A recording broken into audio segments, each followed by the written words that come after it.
in our industry, in the skincare business, we have something that the general public may not know about, may have not heard about, but I think you would care about it after we tell you what's going on in today's show.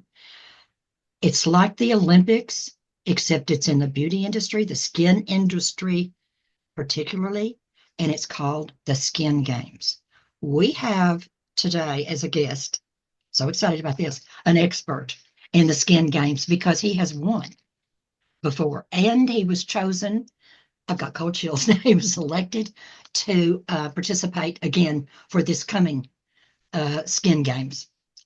And with that, I am going to introduce you to today's guest, Joseph Field, also known in our industry as Joe Glow. Joe, glad you're here. Hello. Thank you so Tell much for us, having me. oh, I am so glad that you're here.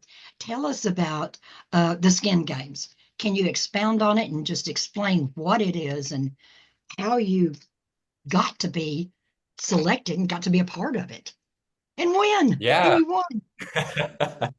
Yeah, I love the skin games. Seriously, so honored to be part of the community.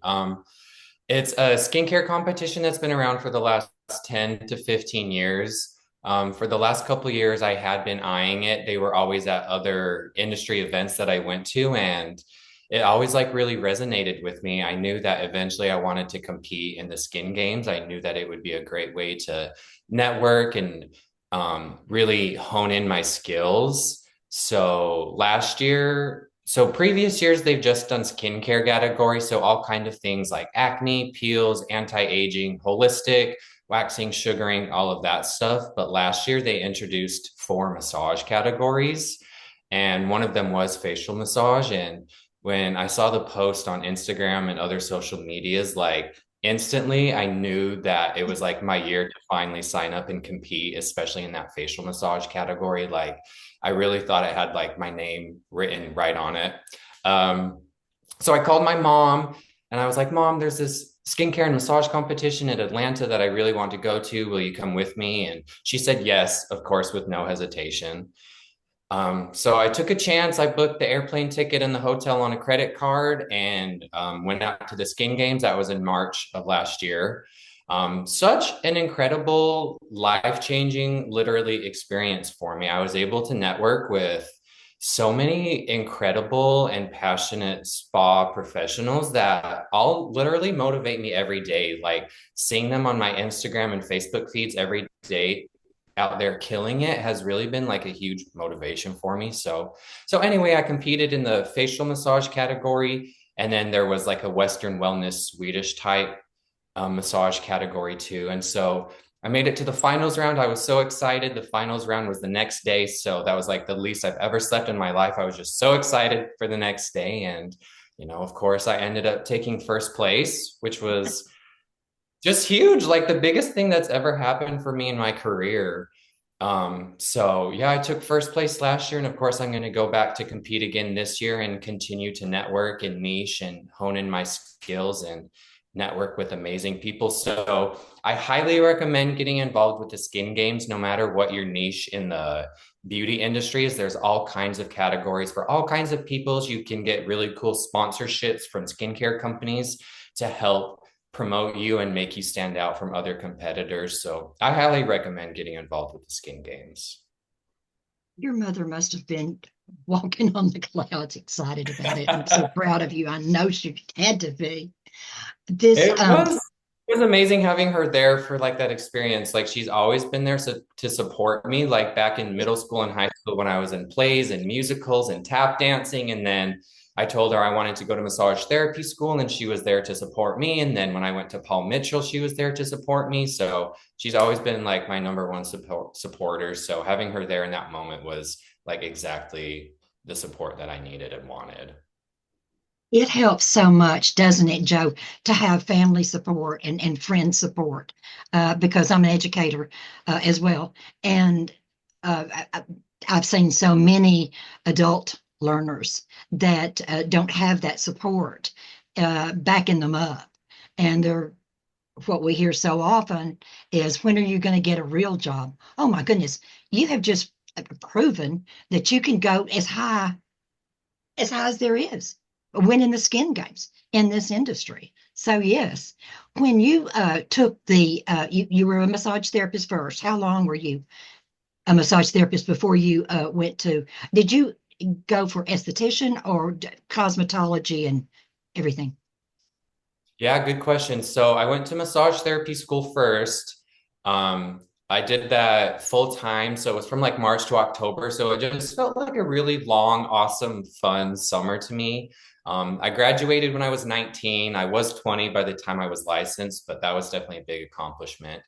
While I was in massage school, that's where I learned what an esthetician was. I had never even heard that word or knew what it was.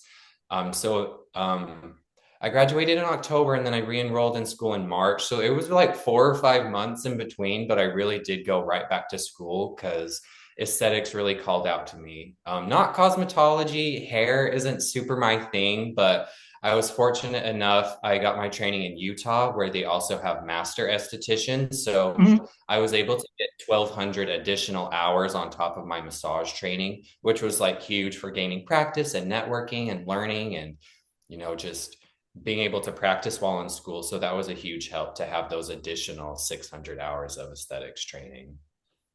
Yes, it was. Like several of us have been in that same boat or in that same situation, and starting out as massage therapist, and then as a massage therapist, it seemed like with me, and I was also an instructor and had a school, but it seemed like we could do almost everything except pop pimples and wax, remove superfluous hair. But there really was not a lot of focus, even all the advanced courses in massage that would fall into aesthetics and to the skin care and health and um, natural way for the skin to be through massage. So, what, how do you start, with a client, or do you sell that? What is your program? And I know you're so busy teaching now that you may not be seeing many clients, but do you start with of hey, come in for a facial, or hey, come in for facial massage? Yeah, so good question. I kind of think of things as like a funnel. This kind of starts going into like SEO and website design. But a lot of the pages on my website are about massage therapy as far as getting myself to come up in a Google search just when people in the area search for massage. So when people type in massage near me and I'm close by, I want to be coming up. So, and then that page on my website has a first paragraph about, massage therapy is this awesome tool that has all these benefits that everyone can enjoy from. And then the next paragraph is kind of my funnel to say, massage is awesome. Have you ever had your face massage? I have this and this training in facial massage. There's all these amazing benefits of facial massage on top of just normal massage therapy. So I kind of think of massage therapy as like my SEO funnel to get Yes. them on my website, to give them information about the facial massage.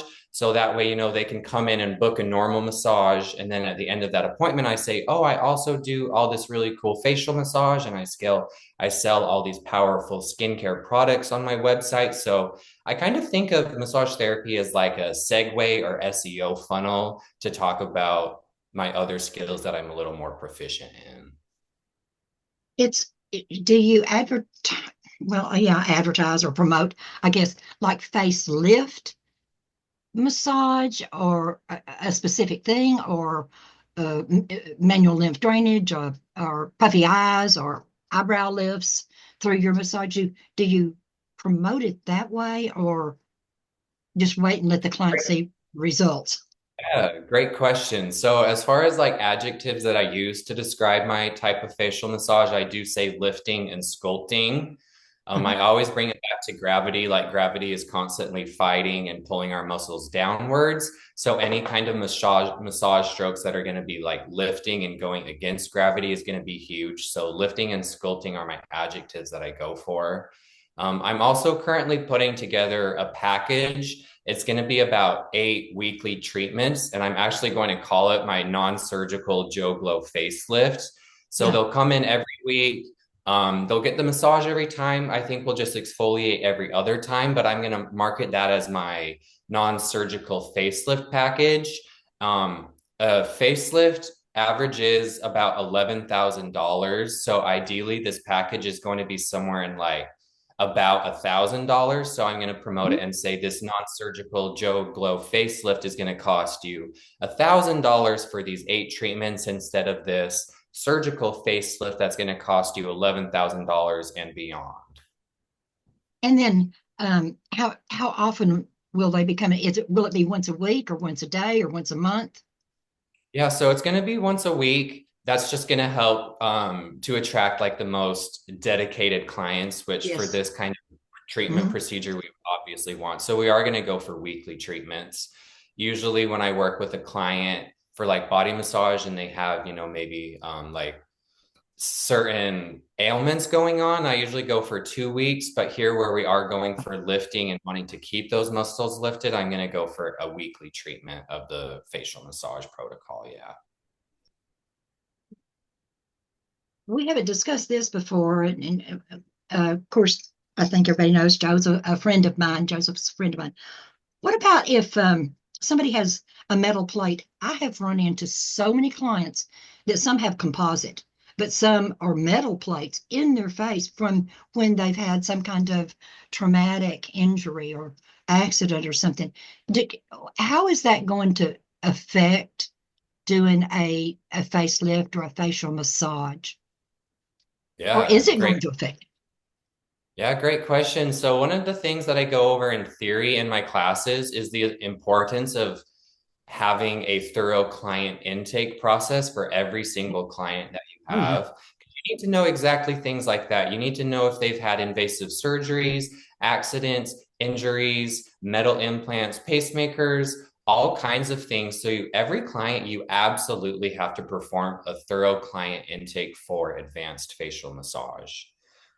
Personally, I can't say that I have too much experience as far as like metal plates in the face, as far as like Yeah. metal shoulder, hip, knee, ankle replacements. Of course, see that all the time.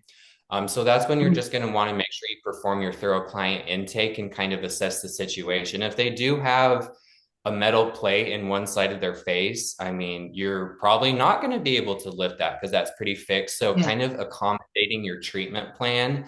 So, maybe if they do have metal implants in the cheek, maybe focus a little bit more on raising the forehead, ears, front of the neck kind of thing. So, accommodating your protocol and your treatment plan based on your client intake is going to be huge for accommodating those things. And that's something that I think that our clients and prospective clients are beginning to see now the importance of the intake forms. It's not like you can go because there are some of those spa-like places. Oh, come in and get this done, and oh, why don't you get a facial? And it's they put the same cleanser, mask, moisturizer on everybody, and then it's out the door for just a pittance, just a few dollars. But I think that clients are now finally realizing that there's such a big difference in when we, as estheticians and professionals and licensees, know what's going on with them, including medications they've taken and what their lifestyle is and that sort of thing. Do you use any tools like I don't know microcurrent? That's the only thing I can think of right now. But any other tools, or are you strictly hands-on? Yeah, I'm a hands-on kind of guy. Honestly, Right. like my whole thing is human connection, and Yeah. especially in this industry, like with all the tools, and of course it's all great and everything, but I think bringing things back to the basics is so important sometimes. So feeling that like skin on skin therapeutic touch, like so many people are lacking therapeutic professional touch in their life. So I think that's such an important gift that we can give people. And at the same time, I when I teach my classes, I teach things as kind of like a toolbox that I'm giving you to kind of take out Right. certain tools and implement them to treatments that you already offer. So, say for example, you do microcurrent and then you do an awesome facial massage. So you have these two amazing, powerful modalities, and you're like doubling the results from your protocol. So, of course, to each his own, but that human connection and therapeutic touch is so important nowadays. So, you kind of assess your client, assess the situation. Of course, we have all these awesome tools and science, which is great to use. So, right now, my tagline is using the power of massage therapy and the science of skincare. That way you're giving your client two awesome treatments to maximize their results. Yeah, and I'm reading some of the notes that I had when we were discussing this the other day. Um, Yeah. yeah, and people remember how you make them feel, and that's an important thing, and it's that human connection. Which brings up, do you have clients that are under specific medical treatments, such as chemotherapy, radiation, and that type of thing? Because a lot of that, because a lot of us are certified in that oncology aesthetics, and mainly it's just the touch, because people aren't getting that. Besides having terribly dry skin from the procedures, do you have clients that are undergoing those treatments? That's a really good question. I'm not like personally certified in oncology training myself, so I don't really want to give like advice as far as that goes. So that goes back to my thorough client intake, being aware of all the conditions that they do have Oh, and yeah. understanding if they are cleared to receive massage or if they are not cleared to receive massage. So that just goes back to that like thorough client intake, and of course getting written permission from doctor either way to protect yourself and being Mhm. confident in what you are able to, and like what your training makes you able to provide and not able to provide. Right. We had some questions too, that when I promoted that you were going to be on here, that we were going to be chatting. It's kind of like round table, isn't it, Joseph? Yeah, What yeah, about, totally. yeah, we had some questions, instead of people just joining us as audience. I got questions in. There are probably still more coming in now, but um, Yeah. hopefully we'll have another chat another time and we can address those. What about if someone has botulism toxin, if they have Botox or Dysport, um, or threading? That actually, those are two different questions. What about those? You're talking about on the intake form. Sometimes I have seen people who do not disclose that. Oh, I forgot. Yeah, I had Botox a week ago. And it's like, well, I can tell. I'm an Yes. esthetician. What about people that have something like that, or fillers even? Totally, yeah. So it goes back to your thorough client intake. I definitely get tons of questions about like Botox and filler as contraindications. There is no like black and white answer that I would give you. So of course, having written documentation of when they have had those treatments is going to be huge. So if it comes up that they didn't tell you about it, that way you have written and legal protection if they did not fully disclose their health history. So written um, cosmetic procedure history is going to be huge as far as protecting yourself. For Botox and filler, roughly I would say wait 2 to 4 weeks to do any massage.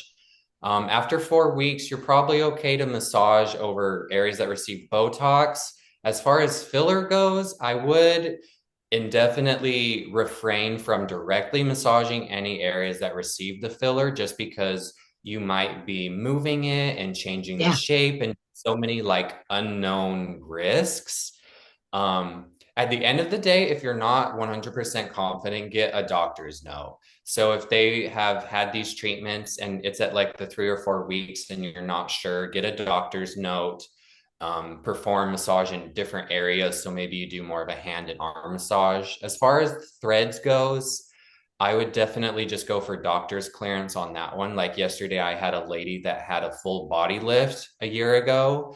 And of course, we talked about it, but she had like like a note from her doctor saying that she's cleared to receive, full body massage and facial massage and everything. So Oh, okay. 2 to 4 weeks is your rough rule of thumb, and getting a doctor's note when you're Yeah, unsure is huge. yeah. This is going back to um, a topic a while ago. It's just now coming to mind with a lot of students I've had um, and new licensees that I've mentored. It's like I can't afford tools. I've just been in school for all these months and haven't worked, and I can't. What do I do? I can't afford to buy a tool, and it's like You got these these tools right here. these these are your best tools. The schools not only teach how to pass the state exams and the state board, they also are teaching you how to use your hands. A lot of the schools will have different machines and equipment and tools and things like that. But this, you can do so much with that. And so I'm so delighted that you're my guest today. We're going to talk about Yeah, gloves these now. really are our Somebody, tools. And it's yeah. so amazing. I will say at the same time, like a couple of weeks ago, I was washing the dishes and I was washing this knife and it like sliced my one fingertip and like it was so detrimental. I was like, oh, I have appointments tomorrow. And then like the Oh, I know. anxiety of wanting to heal quickly. So at the same time, like protect your tools, like wear gloves Yes. when you're doing work with power tools and washing knives and this and that, like, because they really are our tools. They're what's going to get you that longevity in this industry, whatever services you're offering. So they are your tools, use them and protect them, please. That reminds me. I don't know if I've ever mentioned it before, but I've ordered these gloves online. They're called archivers gloves. It's things that antique dealers can use with turning pages of antiquated books or looking at coins. And they're little white gloves. They're kind of like if just little white gloves that you can get maybe 12 or 24 or something like that in a package. And I wear those and going in. And if this was even before that virus hit and the pandemic and everything. And then, of course, when that hit, people were saying, Yeah. "Oh, those gloves aren't going to protect you from that." And I said, I have worn these for years. This is what I work with. I have to be careful. And if you've got gloves on, you're paying attention Yeah. to it. Plus, of what you might be picking up. Like you're washing that knife and stuff. Of course, I wouldn't wash them in the gloves. I don't do that, but yeah, take care Yeah, of your it happens tools. quickly. What about Totally. gloves when you are doing a facial massage or massage? Because after that, mentioning in the pandemic, what do you do? Bare hands on skin, or do you wear the gloves in a treatment? Good Not the question. cotton gloves, but the So natural or something. just like latex gloves or whatever, yeah. Yeah, So good question. The first thing I will say is you need to thoroughly read your state's legislation about when you are required to wear gloves and when you're not required to wear gloves. That's my number one tip. In Oregon, loosely not to quote it word for word, but it says gloves must be worn when performing a service where there's routine blood exposure. So for me, cleansing and massaging the skin does not produce routine blood exposure. So for me, I don't wear gloves for those parts of the facial if I'm cleansing and massaging because it's not normal to have routine blood exposure. Of course, if I'm doing a chemical peel, any eyelash, eyebrow, waxing, tint service, or whatever, any like intimate service, if you're doing like intimate waxing, of course, please wear gloves for yeah, those kind of things. But as far as Oregon, the way it's worded is anything that has routine blood exposure. So, of course, whatever makes you feel safe and protected, please do whatever is going to make you get the best service to your client. But just where I have that massage therapist background first, that human touch and connection is so important to me. And that's really what I want to give my clients. now wearing the nitrile gloves because so many people are allergic to latex. I am for one, and it's not just that you get a rash; it affects your breathing and everything. But I miss that touch, and it's the energy exchange And I miss that because I'm wearing gloves. So important. Yeah. Yeah. Okay. Um, what about all modalities on the face?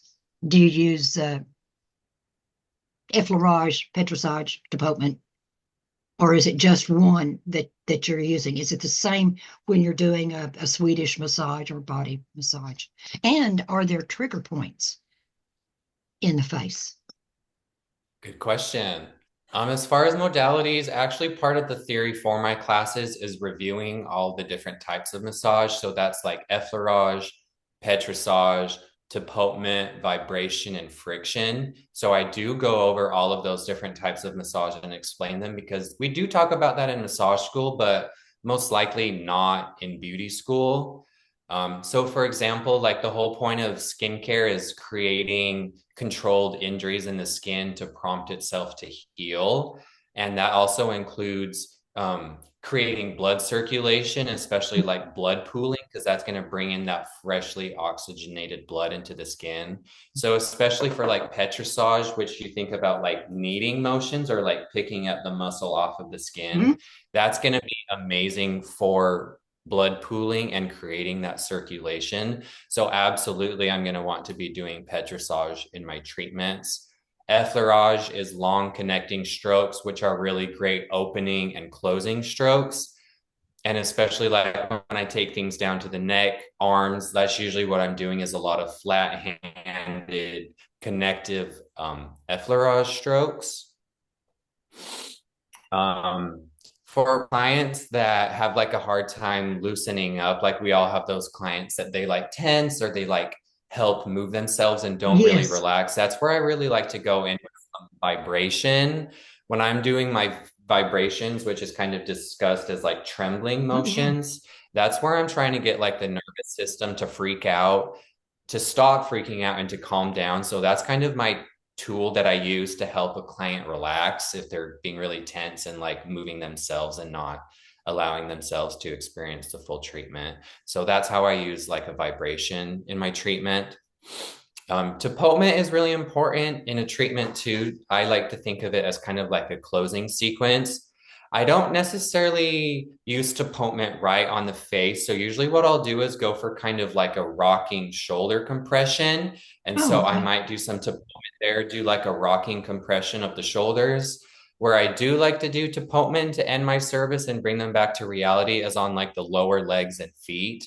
So I'll give Oh, them okay. Yeah. some on like the lower legs and feet, kind of wake them back up because we just did all this awesome stuff on the upper body. So bringing them back into the rest of their body before we're completely done is huge.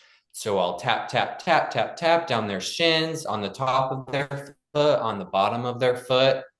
And then my closing sequence, I kind of go down their leg and think of shaking the energy from the service down to the floor. My number that I like to do there is 4. So I'll do 4 of those. So I'll go Huh? and do some depultment and 4 of my strokes to shake the energy to the floor. So that's kind of how I incorporate different modalities into my treatment. There's a group of twins that were born with progeria, actually, that I see on, I don't know, on Reels or something. I don't know, on one of the social, and on, and what I see a lot of is the tapping the sole of the foot. Of course, their little ankles are like, that big around, but they're walking. They're tapping the sole of the foot. What does that do?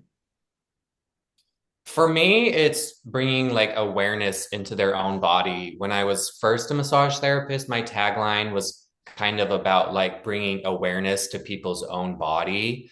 So that's especially huge, like with the bottom of the feet after you've done all this awesome stuff up here, kind of just like bringing them back into their own body and making them feel like they're home, is really huge. So that's how I see it. Especially in like babies and children and infants and stuff, that's huge, like helping them learn their range of motion. And I think proprioception, is that the word of like knowing where your limbs are in space? So that's huge for helping Yeah. them understand their own body when they're that little. Um,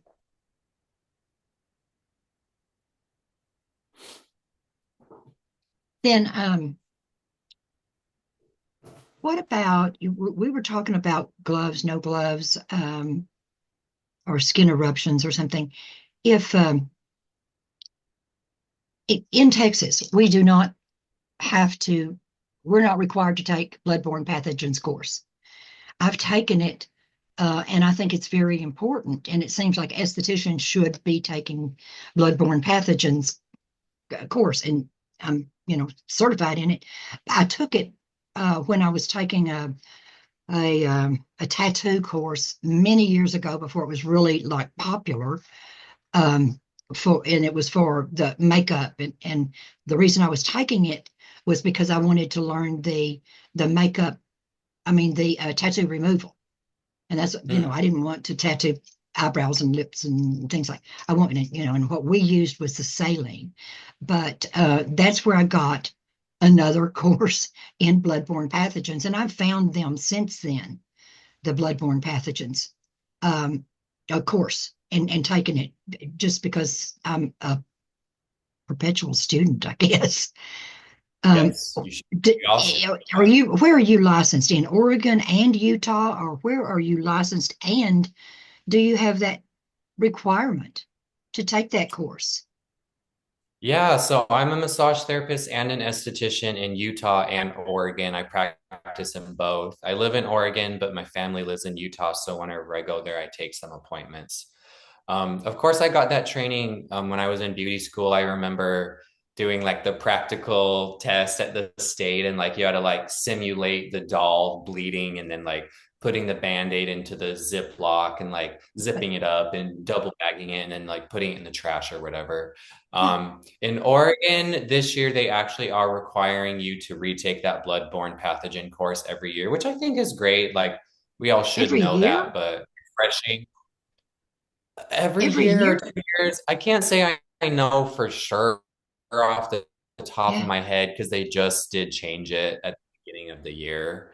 I think that's good. So yeah, you should totally know when you're doing those cases. You should also in your intake thoroughly analyze the skin to make sure there aren't any things that might bleed on you, like of course recent scars.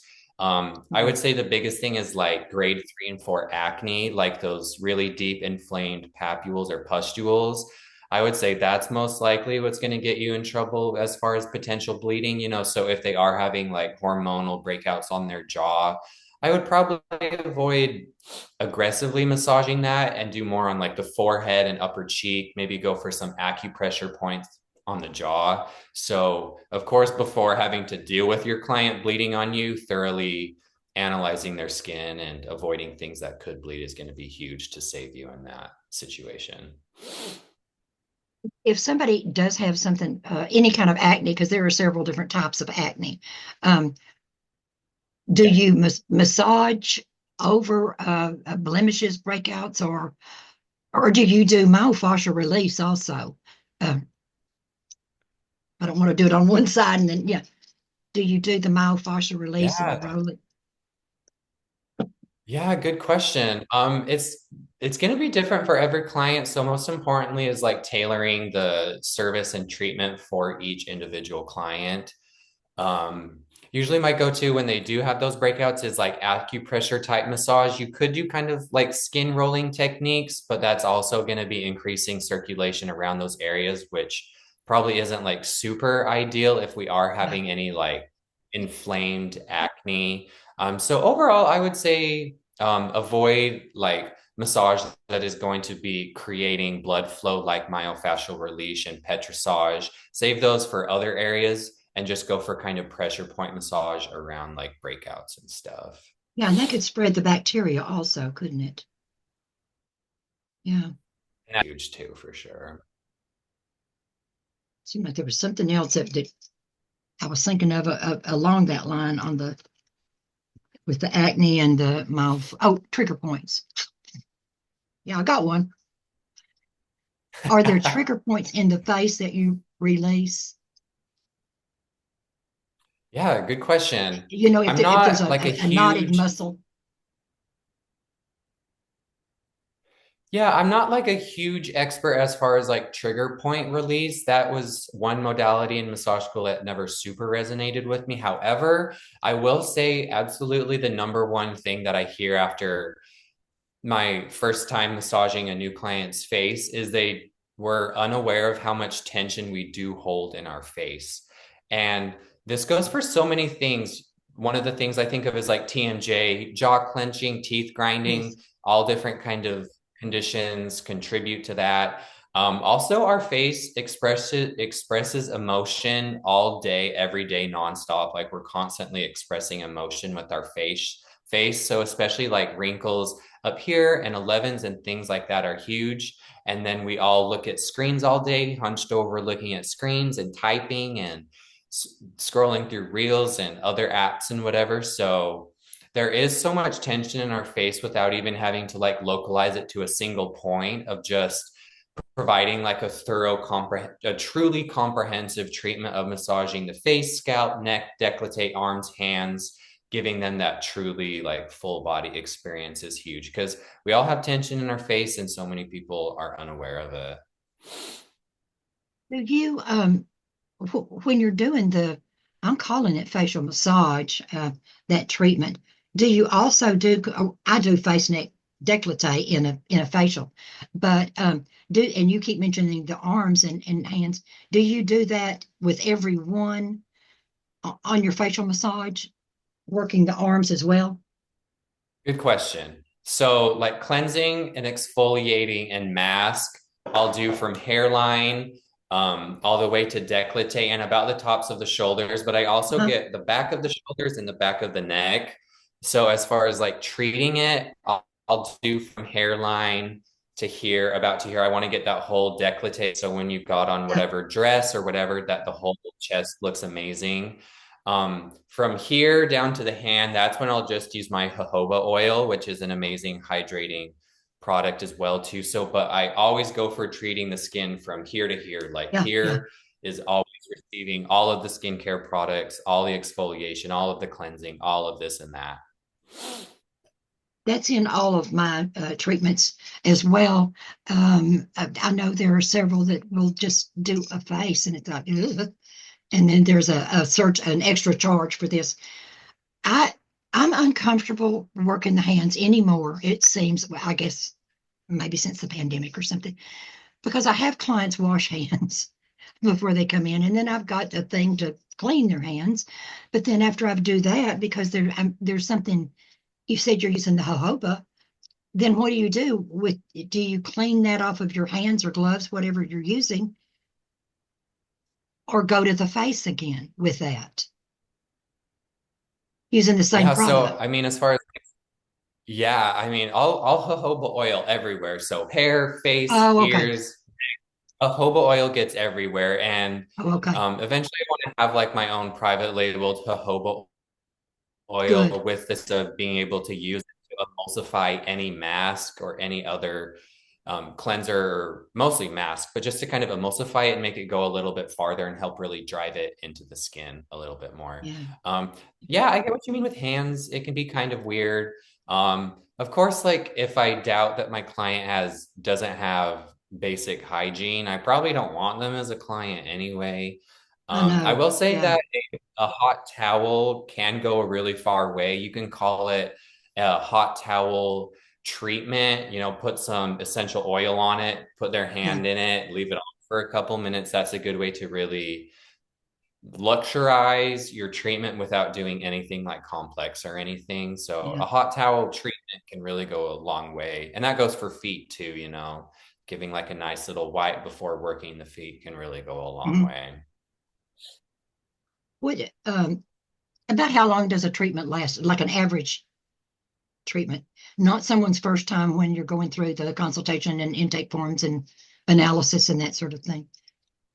Yeah, so my signature treatment is the Joe Glow facial massage experience. So that's a double cleanse, an enzyme, a mask with all my cool massage moves, Yep. hand and arm massage, finishing products, and then hot towel foot treatment and a little bit of foot massage, about 5-10 minutes. So that's 60 minutes. That's Yep. kind of my intro service. That's also then when I'll segue or funnel into my 2 hour service, which is an hour massage and then an hour facial. So that way they've got to experience some of the magic, but there's this Yeah. more comprehensive treatment that is truly a head to toe service. Do you have anything else to add? Because let's see, uh, connection, intention, and purpose. I think we've covered those, right? Do you Yes. have anything else to add before we get to the closing question that that I might have Yeah. missed? Yeah. So I am what you said about connection, intention, and purpose. Those are the three most important words that I keep in my mind when I'm doing any service.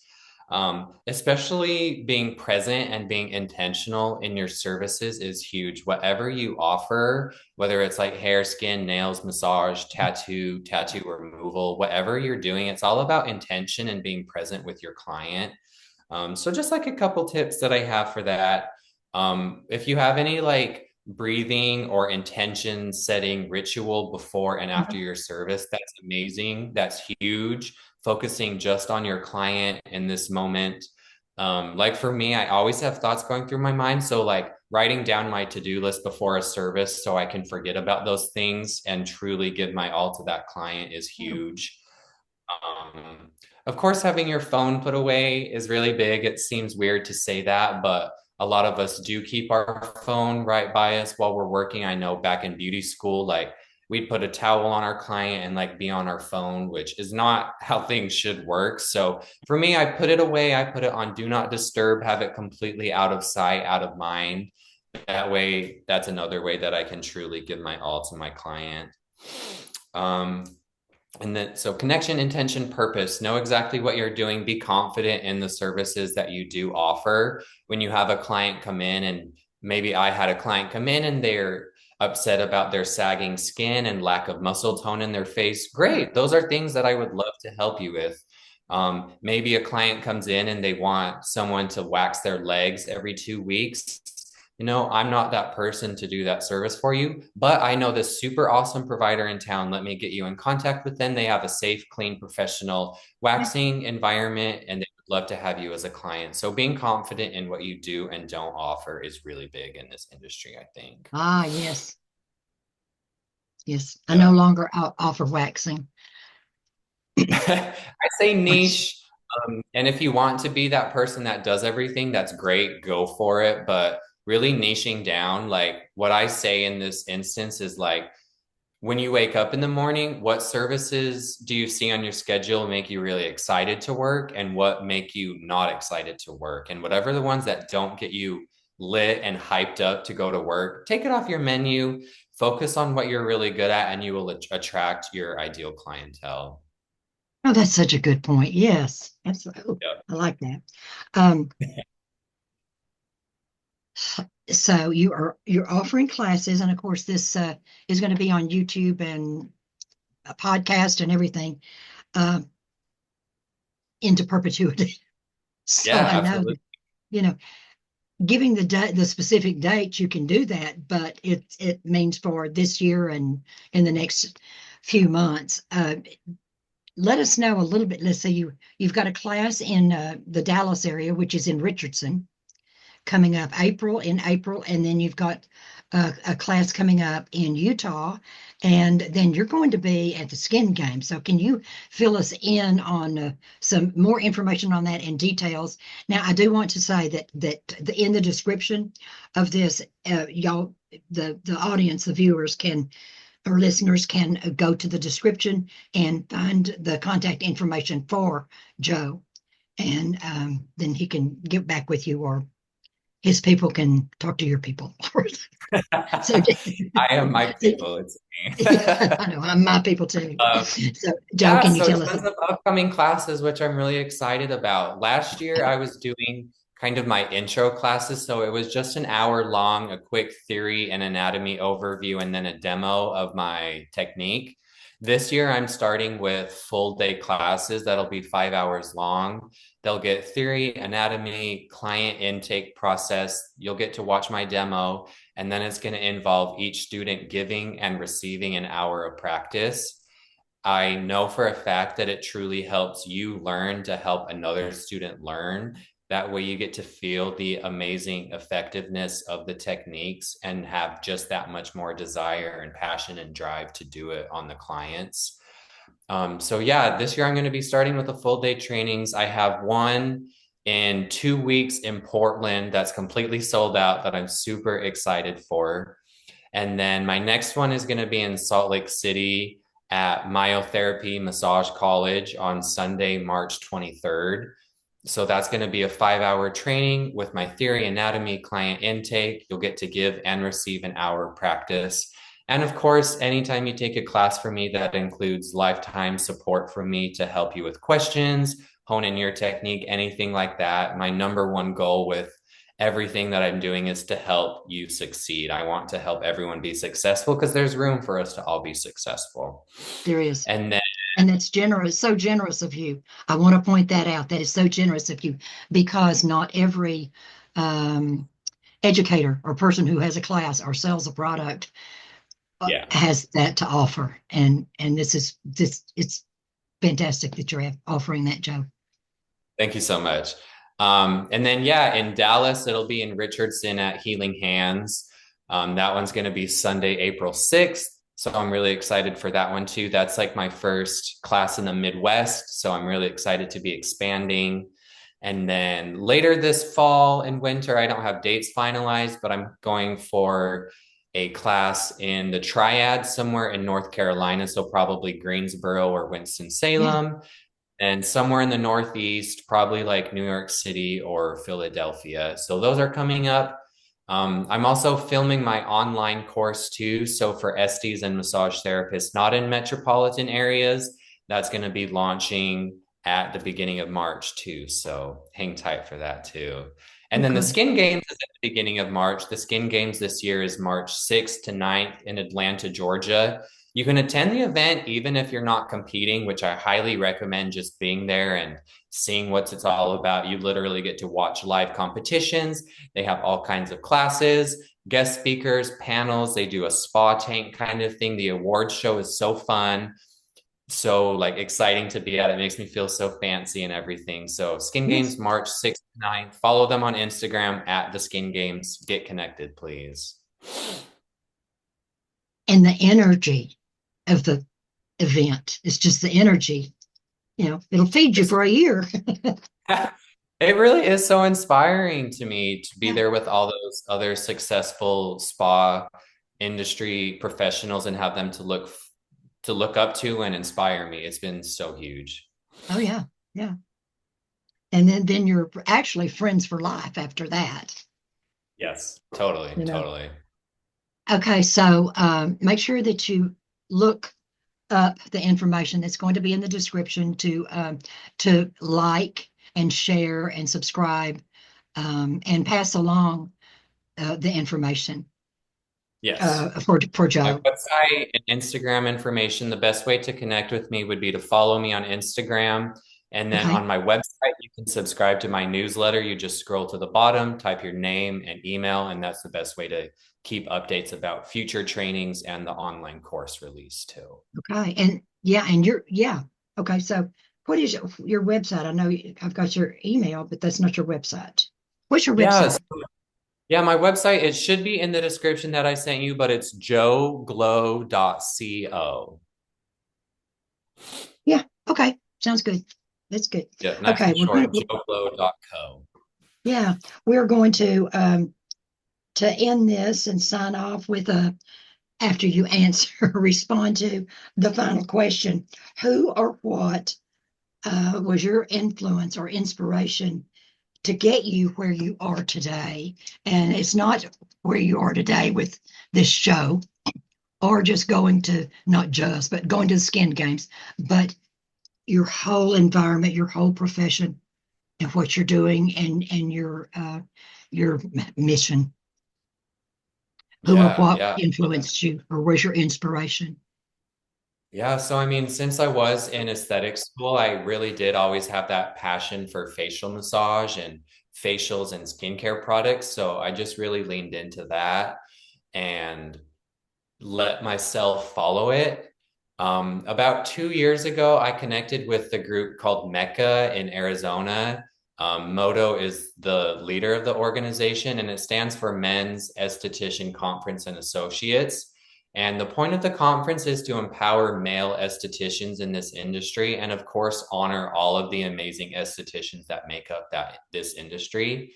So, like 2 years ago, I had like an urge to search for male estheticians on Instagram, and I found the group. Like it was so amazing, and I connected with them, like got in with everything. And then one day Moto called me and asked me to teach a facial massage class at the conference in May of 2023. And like it literally felt like the scene of a movie, like the woman answers the phone and gets like the job offer of her life, and then she's like, ah, like that's literally what it felt like. Like I had been following my passions for a couple years, and seeing it be recognized like that and invited to, and at the time I was living in North Carolina, the conference was in Arizona. So to be invited across the country to teach what I'm so passionate about was like so rewarding and so amazing. So of course I'm super involved with Mecca, and I teach there every year. And then on top of that, winning at, I know we've talked about the skin games a bunch, but winning at the skin games really gave me that like final push of confidence to know that this is valuable information that people are seeking. And it really just gave me the confidence and desire to go out and share it with the world. I was like, if I can win this category, the skin games, and get all this attention, it means that it's valuable information and that people are seeking it. And it's my duty to share it with so many other amazing spa professionals. Oh, yeah, absolutely. Well, when the Mecca was just in the birthing stage, when it was Uh, just being formed and founded, then I contacted Moto and I said, let me talk to you. Let's do a chat. Let me interview you. And he said he didn't think that he could do it. So he put me over to somebody, Natalie or somebody, and she was just too busy. And it's like, I really wanted to talk to someone with that is a male esthetician that is a part of this group and everything. So when you see Moto the next time, tell him, call me. okay, I will. Yeah. What would really be neat too if we could just do more of a round table and he could join us in a show if you were Yeah, on that it would be as awesome. well. It's such an amazing event, like for I all know. estheticians and like students. I think it's so great that students can have been attend the event too. Like it's so Yeah. welcoming and inclusive and like so supportive of a community. It's at the end of April in Phoenix. Make sure you buy your tickets. The website is mecaphx.com. Yeah. It's a good thing. I tell him that I can communicate a little bit in Japanese, but I've spent a lot of time there, so I think we Yeah, could still do it. Okay, yeah, this was so much fun, and I really appreciate you taking the time out of your busy schedule because I know your schedule is terribly busy, and we're going to be posting this around. We want people to subscribe and to like this, and then also to share. It's going to be open to be shareable. So share to your schools or your groups or your educators or your instructors or even your clients. And yeah. then your clients will start asking for facial massage. And Joe has a course coming up that you can take online if you can't attend it in person. And then you'll Yes. be able to do this if you're a licensee and a licensed esthetician or a massage therapist. So Yep. thank you. And we're going to be signing off now. And we appreciate the audience for watching and joining us. Thank you, Yeah. Thank Joe. you so much, Jill. Thank you.